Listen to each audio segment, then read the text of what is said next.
Oi, gente! Hoje estou aqui num lugar novo, sem barulho de laboratório, para ver se vocês me escutam melhor.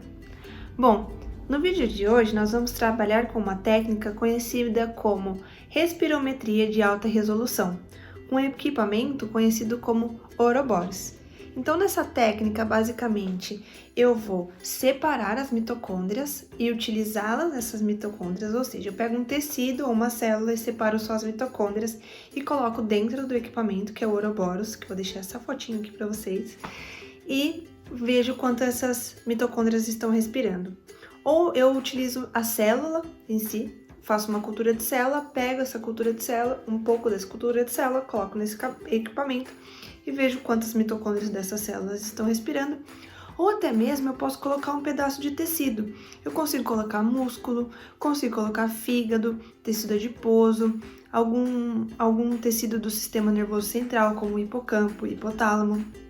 Então, é só eu colocar lá dentro, fazer e injetando substratos para a respiração mitocondrial. Quais seriam os substratos para a respiração mitocondrial?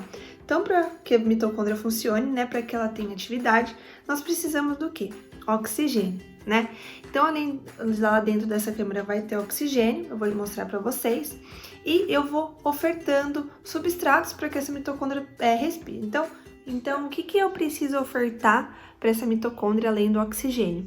Eu preciso ofertar elétrons, por exemplo, para que a cadeia transportadora de elétrons funcione. E de onde vêm esses elétrons?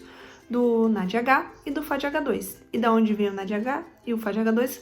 Lá do ciclo de Krebs. Então, por exemplo, eu não consigo dar para essa mitocôndria desse tecido ou dessa célula NADH e FADH2 direto. Eu não tenho como colocar NADH ou FADH2 lá dentro para que a cadeia transportadora de elétrons dela funcione.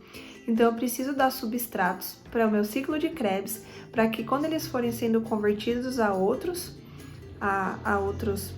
produtos do ciclo de Krebs, eu tenha a produção de NADH e FADH2. Então, por exemplo, vocês vão ver ao longo da técnica que eu vou utilizar malato.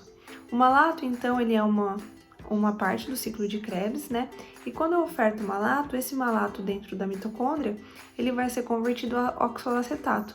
Quando isso acontece dentro do ciclo de Krebs, eu tenho a produção do NADH, desculpa. Além disso, o glutamato, por exemplo, antes de ele não tá no ciclo de Krebs, mas ele é convertido a alfa-cetoglutarato. O alfa-cetoglutarato, ele tá dentro do ciclo de Krebs, se você olhar aí, e quando o alfa-cetoglutarato ele é convertido a succínil-CoA, ele também produz um NADH. Por isso que eu digo que quando eu dou tanto o malato quanto o glutamato, eu vou estar ativando o meu complexo 1, porque eu vou produzir NADH, que são essenciais e são aqueles que vão liberar elétrons que vão passar pelo complexo 1 da minha mitocôndria. Quando, por exemplo, oferto para minha amostra succinato, o succinato dentro do ciclo de Krebs, quando ele é convertido a fumarato, ele vai produzir FADH2. E o FADH2, então, vai ser utilizado lá no complexo 2 da cadeia transportadora de elétrons. Então, quando eu dizer que eu estou usando succinato, que é ali um substrato para o complexo 2 da mitocôndria, é isso que eu quero dizer, porque ele vai ser convertido e assim produzir FADH2. Além disso, eu também oferto durante a técnica ADP. Por quê? Para eu produzir ATP, eu preciso ter ADP disponível. Então, se eu também não tenho nutrientes ali ou nada circulante, só tenho aquelas células ali ou aquelas mitocôndrias, eu preciso ofertar esse ADP. Então, eu coloco lá o ADP e você vai ver que a respiração mitocondrial vai subir porque ela vai estar produzindo ATP.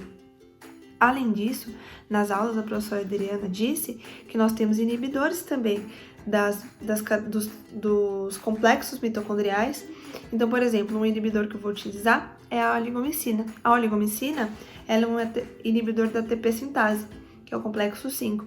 Ou seja, eu vou inibir a respiração mitocondrial associada à produção de ATP. Então, vocês vão ver a respiração caindo, porque eu não vou estar mais produzindo ATP. Ainda vai estar passando elétrons na minha cadeia, eu ainda vou estar respirando, mas eu não vou mais estar produzindo ATP. Além disso, eu vou utilizar outro inibidor, eu vou utilizar um desacoplador, que é a FCCP. A FCCP, ela vai fazer desacoplar a mitocôndria e vai fazer com que os elétrons passem livremente. Então, eu vou ter com esse dado, eu vou ter a minha respiração máxima, mitocondrial máxima, né? Quanto eu tô respirando ali na minha capacidade máxima. Além disso, eu não utilizo nessa técnica, mas eu poderia inibir, por exemplo, o meu complexo 2, o meu complexo 1, e utilizando um inibidor conhecido como rotenona. E quando eu utilizo a rotenona, então, eu inibo o complexo 1, fico só com a respiração passando pelo complexo 2 ali, então eu consigo ter esse dado. Por que isso é importante? Porque eu consigo entender como diferentes tipos de intervenções com exercício, dieta, ou até mesmo algum fármaco, atua na mitocôndria. Então, se a minha proposta de exercício, por exemplo, está aumentando a atividade ou reduzindo do complexo 1, do complexo 2, ou na produção de ATP, ou na minha respiração máxima, ou produção de calor. Então, isso é muito interessante para a gente entender como que as diferentes intervenções afetam as nossas mitocôndrias. Como eu disse, esse experimento pode ser realizado com células ou com tecido. Então, hoje eu vou fazer com um músculo esquelético. Eu extraí aqui mais ou menos um pedaço de 10 miligramas de músculo esquelético, de gastrocnêmio, de camundongo. E eu vou separar o que é tecido conjuntivo do que é músculo. Então, essa parte bem branquinha, que eu tô aqui tentando tirar com a pinça, é o tecido conjuntivo, tá? Então, eu tenho que tirar isso, remover todo o tecido conjuntivo, utilizando essas duas pinças que nós chamamos de fórceps. Eu vou abrindo a musculatura de pouquinho em pouquinho para separar, abrir as fibras e separar o tecido conjuntivo. Aí eu corto com uma tesoura, né, esse tecido para retirar de fato da minha amostra. Então, de novo, eu corto o tecido conjuntivo aqui que ainda ficou sobrando. Então, até agora que eu tenha só fibras muscular. Aí eu começo o processo de abertura das fibras, né? Separação das fibras. E aí eu utilizo essa pinça fina, que é o fórceps, e a agulha de insulina. Eu não posso fazer com muita força de forma que quebre as fibras. Eu tenho que só separá-las e abri-las. Esse é o processo que nós chamamos de permeabilização mecânica, para que os substratos consigam chegar até dentro da célula muscular e assim atingir a mitocôndria. Por isso, quando nós trabalhamos com músculo esquelético, nós fazemos essa primeira etapa, conhecida como permeabilização mecânica, e em seguida nós passamos por uma permeabilização química. Esse processo não pode demorar mais que 3 minutos. Por isso que nós precisamos pegar uma pequena quantidade de tecido, no máximo 10 miligramas, para iniciar. Para a permeabilização química, então, depois de abrir as fibras, nós colocamos nessa plaquinha por 30 minutos com uma solução que abre as fibras. Em seguida, nós colocamos em mais 10 minutos em tampão de respiração. Após isso, nós pesamos o tecido e utilizamos uma quantidade entre 1 e 3 miligramas. Aí nós colocamos dentro das câmeras do Ouroboros. Você pode ver que o tecido está rodando, é bem pequenininho mesmo. E nós fechamos essa câmera para que não entre nenhum oxigênio aqui dentro. Então, a linha azul vai mensurar a quantidade de oxigênio dentro da câmera e a vermelha a quantidade de oxigênio que está sendo consumida, normalizada pela massa do tecido que está ali dentro. Então, aqui eu coloquei glutamato e malato, substratos do complexo 1, e a respiração vai subindo. O oxigênio vai sendo consumido.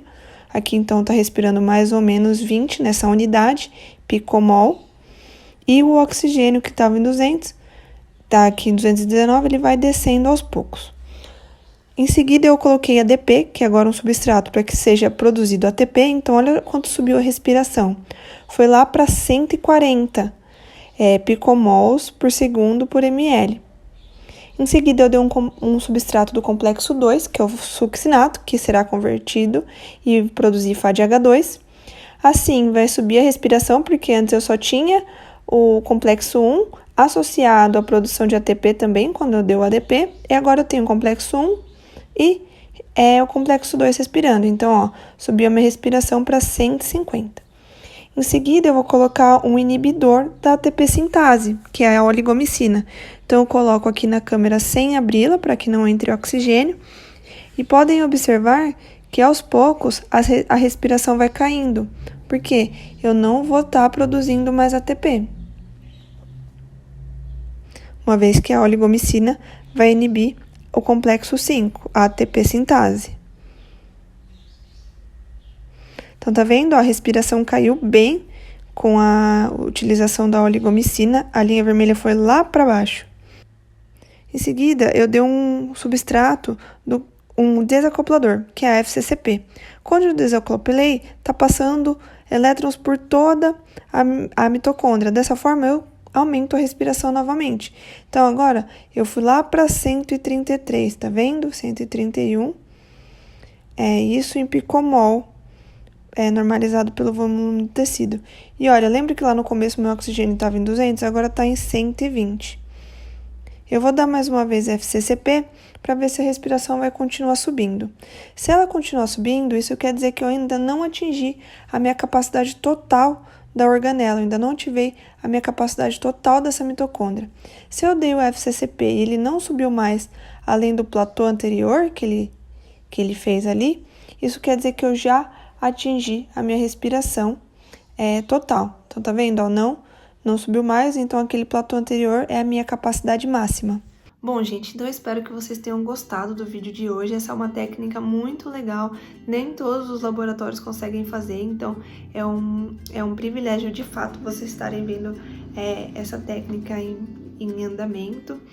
E se vocês tiverem alguma dúvida sobre cadeia transportadora de elétrons, ciclo de Krebs e toda essa parte de produção de energia oxidativa e mitocôndrias, vocês podem me procurar.